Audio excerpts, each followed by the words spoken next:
അറഫയ്ക്ക് ശേഷം ഇനി നമ്മൾ മുസ്ദലിഫയിലൂടെയാണ് യാത്ര. ഇവിടെ ചരിത്ര പ്രസിദ്ധമായ ഒരു പള്ളിയുണ്ട്, വിശുദ്ധ ഖുർആനിൽ പറയപ്പെട്ട പള്ളി. ആ പള്ളിയെക്കുറിച്ച് ഖുർആൻ പറയുന്നു, ലൈസ അലൈക്കും ജുനാഉൻ അൻ തബ്തഉ ഫദ്ലൻ മിൻ റബ്ബിക്കും ഫഇദാ അഫൽതും മിൻ അറഫാത്തിൻ ഫദ്കുറുല്ലാഹ ഇൻദൽ മശ്അരിൽ ഹറാം വദ്കുറൂ കമാ ഹദാക്കും വഇൻ കുൻതും മിൻ ഖബ്ലിഹി ലമിനൽ ളാല്ലീൻ എന്ന് വിശുദ്ധ ഖുർആനിൽ പറയുന്നത് കാണാം.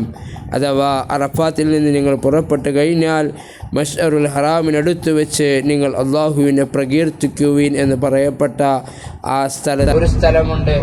അതാണ് നമ്മുടെ ഇനി വലതു ഭാഗത്ത് കാണുന്ന ഒരു വലിയ പള്ളി. മശ്അറുൽ ഹറാം എന്നാണ് ആ പള്ളിയെ വിളിക്കപ്പെടുക. പക്ഷെ അതെല്ലാവരും നോക്കൂ, വലതു ഭാഗത്തേക്ക്.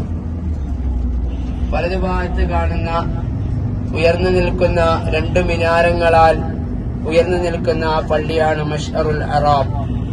വിശുദ്ധ ഖുർആനിൽ പേര് പറയപ്പെട്ടിട്ടുണ്ട്. അവിടെ പ്രാർത്ഥനയ്ക്ക് ഉത്തരമുണ്ട് എന്ന് ഖുർആനിൽ പറയപ്പെട്ടതാണ്.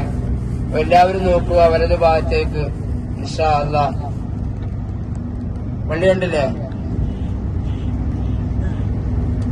ओ भाई थोड़ा आराम से जाओ, मस्जिद